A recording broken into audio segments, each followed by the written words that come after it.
think we're proud to say that we are the Silicon Valley of iGaming. I don't think there's any ifs or buts around that. I like to go to New York, and when I recently I gave a keynote there, I said, God bless America, but God bless Malta for iGaming. I don't think there was ever a case where they said, nah, don't join the iGaming industry, because I think as a nation we embrace the industry. We embrace it, yes. We embrace it. Now, in good and bad, we embrace it. Yes, right. It's a reality which we accept. Yes. Nowadays. Now we actually with MCAS we work close with the industry to ensure that what they're teaching is what the industry wants. Yes. Anyway, you find us everywhere, right? You find us.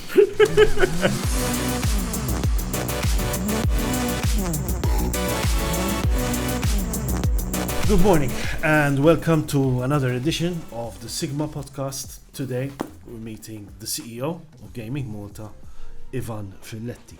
How are you, Ivan? Thank you for having me. It's always a pleasure. It's been a long time coming. It's been a long time coming. We've been busy schedules. Yes. So, CEO of GamingMalta, for the benefit of our viewers. Yes. What is GamingMalta? What is the role of GamingMalta and the ecosystem that is the gaming? So basically, the story is, although I'm CEO, I like to say that I am a public servant, and I'm a proud public servant. And I think that's important to keep it in mind. Why? Because GamingMalta is a non-profit foundation set up by the government of Malta and the MGA to promote Malta as a gaming jurisdiction. So essentially what we wanted to do, Trev, is create an actual demarcation line between the job of the regulator and the objectives we have as a jurisdiction on the promotional front, on the strategy front, etc. And this is why we exist, and this is why GamingMalta exists.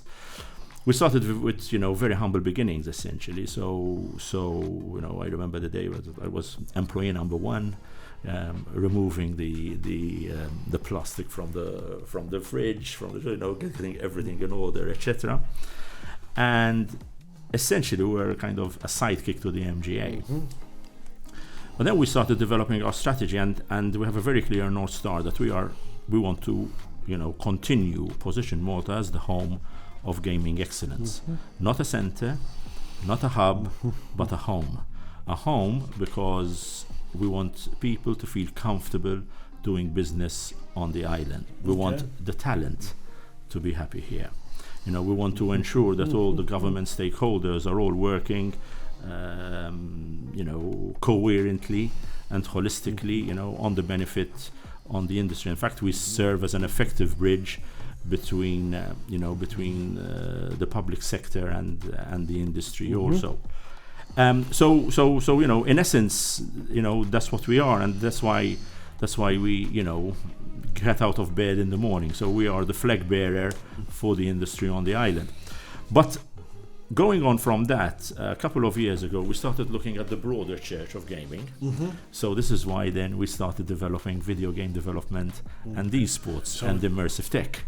It's gambling and gaming. It's gambling and gaming. Okay. Probably we're the only jurisdiction in the world that when you talk about gaming, essentially you're referring to the gambling sector. Yes. Right?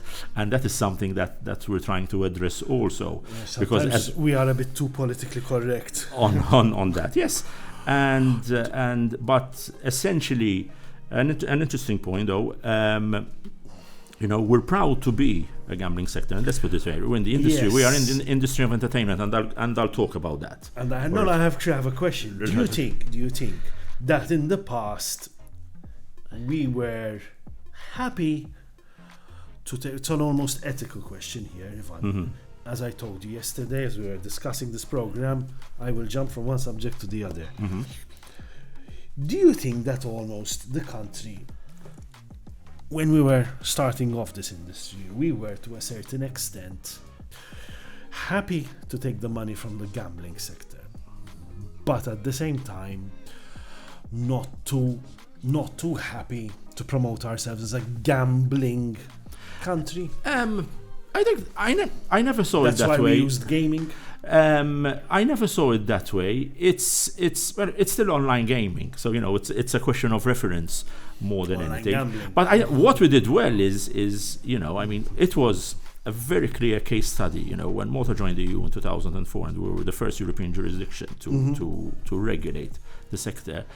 I always like to bring the case. We are the perfect business case study of blue ocean waters. So essentially, in marketing terms, blue ocean waters, we had first mover advantage. So we actually created the industry up to a certain extent, right? Today, I think we're proud to say that we are the Silicon Valley of iGaming. I don't think there's any ifs or buts around that. I like to go to New York, and when I recently I gave a keynote there, I said, "God bless America, but God bless Malta for iGaming," and I like doing that. So there was a build on, that. I think the industry has matured a lot over the years. The ideas of the cowboy industry doesn't exist anymore. We also see in the way the industry interacts also in various trade shows, etc. I mean, I remember ICE, being a bit different, to how the industry is perceived today. And what about SiGMA? Because That's we a are at SiGMA SiGMA over here. Yes, You just yes, mentioned yes, DICE, yes, but you yes. didn't mention SiGMA. I'm coming to that. SiGMA embodies it's to me is the biggest iGaming festival on the island, in the world, globally, essentially, and we're very proud of that. And the fact that it happens in Malta. And I remember Eman starting off, right? So Back at the Eden Ice Arena. Back in the Eden Ice Arena. Maybe for our viewers' sake, I had a bit of but at that time I was a marketing manager for one of Malta's largest breweries, and I remember Eman, organizing parties. He actually was also a promoter of some of my gigs when I used to be in the scene also. So I saw the entrepreneurial spirit grow from there, and towards become today. Which I think that is important in a way that is Malta has been a stage for many iGaming stories success. Essentially, I always like to bring the example of companies like Betsin, for example. How many companies people have come out of Betsin. They started their own companies, etc. So it's been So this is when we say. As many people don't understand. When we say we have a robust ecosystem, in tangible terms, that's what it is. It's having the right people in place, the right consultants, the whole raison d'être and how it works. It's all here. And that's when I say it's Silicon Valley, I'm not doing it. It's not as a sales pitch, because it really is. You said Silicon Valley, and one of the important aspects which has been discussed over and over and over again in this country is human resources. Yeah. I'm not going to take some traditionalist, local, protectionist point of view of why aren't there Maltese running all the jobs, because it's obvious that there are. Given that the industry is still relatively young in our country, you don't have an education system which is up to date with those developments. But how much does Gaming Malta today reach out to MCAST, to university, to say, listen, without wanting to interfere, and without wanting to establish that the jobs we need and that jobs need to be tied to productivity, because I know that the arts and culture would have a fit if we said that. But the reality in our world is that we require more. For example, front-end developers, game developers, mathematicians. Does Gaming Malta do this? Yes. If yes, how? Yes, if yes, how? And I'm going to explain that. Let's put things into context. So the global war for talent is on. right? So and that's Jesus. that's the global war. This morning I woke up to see the new documentary on Apple, 9/11, Yeah. global war on terrorism. So the global war for talent. No, but it feels that way, okay. right? It's never enough. We calculate the industry has about 800 open vacancies on a rolling 3-month period, which aren't small numbers. Now, what do we do with that? First of all, we have to remain open to the fact that we require external talent, overseas talent, to come to the island, right? Because there's a limit to what we can what we can produce. So we work extremely closely with university and MCAST. When it comes to MCAST, we actually support diploma, the high-level diploma in iGaming. Okay. Right? So we get students going, through that system. Tangible things that we do, we get these students also to events like SiGMA, for example, because we want to expose them to this. Because also, Trev, there is a bit of an element. Yes and no, because I remember a particular SiGMA in Taali where there were children in school uniforms. But it's not that. But this you're talking about. That is a bit too. That was years ago. Now I understand. And anyway, the way it is now, where it is. Oh wait, it's close. They can literally roll down the hill. It's just down the road. There. But more than the physical things, it's making them understand how the industry works. The mentality. And the mentality of it. Why? Tiny We've come from a point where I used to get so many CVs, all right, of people wanting to join the iGaming sector. It's from different areas, right? It could be bartenders, it could be whoever, essentially. And thinking that the industry is a party place. Yeah, it's all fun and games. It's all fun and games. And it's not. But let's say the industry fueled that impression for For a certain period now of I'll time. come to what we're doing on that. So the industry had fueled that. This is why I mentioned, when we mentioned, other events, because we do shoot ourselves. it depicts it yes, that way. Agreed, 100%. And that to me is another challenge, tell you the truth. And I've sat down with iGaming CEOs and I've been preaching for a number of years. We need to manage the reputation of the industry, and I'll come to how we're doing. But let's continue on. So we get people like Don't worry, I'm not going to let you forget. We work also, with university, especially with the faculty of ICT. Okay. The numbers are still not good, I would say. So in 2023, probably just over 130, graduates graduated from the faculty of ICT, which is in 2024 is it's for me it's not enough. It's not enough. This now by the second year they would already have jobs, lined up for them. Yes, this is like at the time. Yes. FEMA, Faculty of Economics Management, and That's Accounting, they were picked by the Big Four immediately between year 2 and year 3, and still doing it now. It still happens, which is a good problem to have, right? But that means we have to ensure, and also maybe what the good thing is that we never faced. I don't think we ever faced the case where parents in Malta, okay, and our culture. And how parents have a strong influence on their children. I don't think there was ever a case where they said, "Nah, don't join the iGaming industry," because I think as a nation we embrace the industry. We embrace it. Yes, we embrace it. Now, in good and bad, we embrace it. Yes, right. It's a reality which we accept. Yes, nowadays. But we tell students, and sort of what we do is we actually with MCAS we work close with the industry to ensure that what they're teaching is what the industry wants. Yes, essentially. So you're looking at data science, you're looking at programming, you're looking at marketing, all these things. I mean, I remember, one of the CEOs telling me, "Ivan, get me people who know how to use Excel." So if I may ask, Ivan, yes, would MCAST be more of a educational hub than university?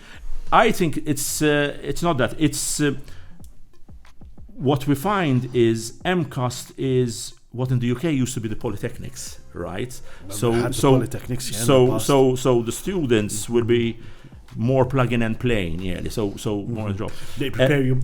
Excuse me. They prepare you better for the job. Yes, university is academic based, and more theoretical.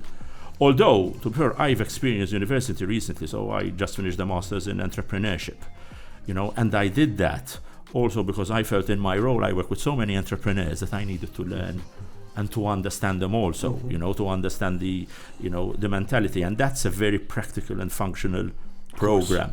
So there is. Remember, the university has an Institute of Digital Games as well. But it's not actually gaming. But it's not game. It's not iGaming, per se. But ultimately, what you're looking, both industries are in entertainment. So it's ongoing now.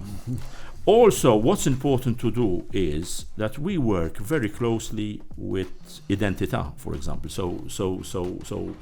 Which used to be Identity Malta, the residence agency. Why? Because it can't be a one-size-fits-all. Okay. So stakeholders within there, and even within the sphere, we have to make sure that they understand that the skills. There are specific skills which are required by the iGaming industry. So let's talk about customer support. Okay. Customer support, you need languages, right? It's very important. This is the skills that they bring. So when they ask for qualifications, we ensure that these stakeholders understand that knowing Japanese to an iGaming company, that's nearly as good as an MBA. Because this is the way the industry works, and this is what the industry needs. So that's a lot of things that we're doing. With excellent relationship, we've got working groups with them. So we ensure that the right talent also is ensuring is coming to the island, and also that the right talent is facilitated to come to that, and that also that the island remains attractive. To the talent. So there are various things. It's never, Trev, there's never one silver bullet. Okay. It's always a sum of all the parts of how to get there. Brilliant. We spoke about education, talent. You spoke about bridging the gap. You've spoken about speaking to the industry. How important are industry lobbies like IGen and Enrico Bradamante, who comes with a wealth of experience, to actually assist Gaming Malta in its drive to bridge the gap, to get more resources, to make Malta an even better ecosystem? Yes. So, extremely important. So I've been working with IGen from day one that IGen was conceived. Okay. So probably I was the first one who gave the first presentation to IGen on how we need to move on reputation management, etc. So Enrico and I, for example, we probably talk on a weekly basis. Okay, and it's good, that these lobby groups, we actually encourage them. So there's IGen, there's HR Connect, for example, which includes a forum of the chief people officers on the island. Because then we get different. So we're seeing the full. I must comment on the work which IGen do, especially also which IGen does on environmental issues. Because this is the full picture. Yes. They organize cleanups, they organize, but it shows the love they feel for the island. But it's also a reality that I still remember those discussions on reputational issues. I was quite an avid participant in those discussions. But part of that discussion was also the environment, or rather lack of, and how foreigners who were coming here were feeling, listen, there aren't open spaces for us. And this is also why IGen decided to tackle that issue, because they wanted to maintain those open spaces. And what I admire about IGen is they don't try to do it alone. They actually partner up with so many different. Yes, in fact, we are there in Juice. Yes, that's it. Mark Gagliapach, I forgot his. I actually interviewed him on TV a couple of weeks ago.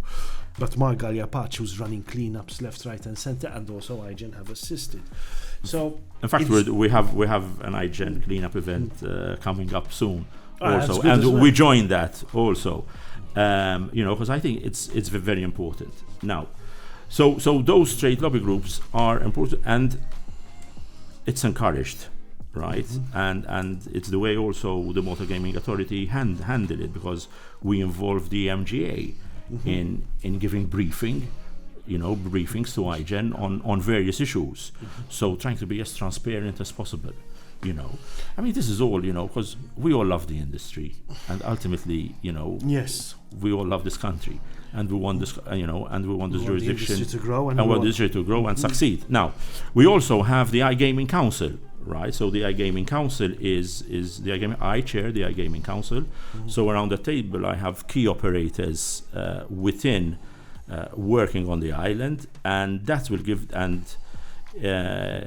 the IGaming Council is attended by Minister Silvio Schembri, also as Minister of the Economy, and basically there is a bridge to them, and they can speak to the policymaker directly, and they can be briefed directly by the policymaker also, and that's very much appreciated. Okay, and those things are very, very, very important. As public servants, we need to listen, we need to understand, and ultimately, most important thing, we need to action. For sure. The time has flown. Let me tell you something about talent, because I like to talk about talent. What we're seeing also, so there's a cross-fertilization of skills from iGaming into video gaming also. So just to mention one thing, what we do, Gaming Malta, we are a center of excellence for Unity, so to design, immersive. What is Unity? So Unity is basically, there are two major softwares in the global game design. Unity and Unreal Engine, which is owned by Epic, who own Fortnite. Suffice to know that the global CTO of Epic is actually Maltese, Kim Libreri. Okay. Super guy. Anyway, you find us everywhere, right? I always like to say the story of I was in San Francisco visiting a company which we were interested in M&A at the time. I was walking down Market Street. I was having a phone call at the time with a Maltese politician who had angered me from my own party, and I gave him a proper mouthful in Maltese. Walking down Market Street, and by a proper mouthful I used proper Maltese. Yes. I cut. I spoke proper Maltese, for want of other words, to the phone, and I put the phone in my jacket. Then I feel a tap. No, I turn around. Never met the guy. Into Maltese. You're Maltese. It's incredible. Some third generation from Mosta, who actually knew who the politician I was. It was from Mosta. Let me tell you my San Francisco story. So I was walking out of because GDC. San Francisco is a hub as well. Yes. So we were out of the Global Developer Conference. I hailed down a yellow taxi. You can imagine the number of yellow taxis. I go in the car, I get on the phone as you do, and you start talking in Maltese. The taxi driver turns to me, tells me, "In Maltese." Whilst you were on the call? And I just, at one point, I said, I must have either been smoking something. I just looked at the guy, and I said, yes. He told me, "I'm Maltese like you." He had tears. Maltese. The story was is Eritrean, so he escaped from Libya into Malta. They put him on a boat, and they just dialed in the GPS. As things happen, it stopped. Yeah. A Turkish cruiser came by. There was a woman on the deck. They saw them. The AFM came and basically they saved him. He said, "But Malta saved my life." Yeah. He said, "And I will always be grateful." At that time, there was an exchange with the American government, and basically there was exchange with them.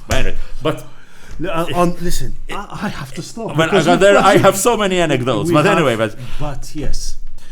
I need to stop. I know you have a meeting at 11. Sorry, because we record these podcasts. Ivan, we're gonna have to do part 2. We'll have to do part 2, So and I look forward to this. Thank you so much. Thank you for having me, and keep it up also. Cheers. Thank you so much, and I'll remind you that we'll have more editions of the SiGMA podcast. Keep up to date by going onto SiGMA World YouTube channel, subscribe, and post notifications. Thank you so much.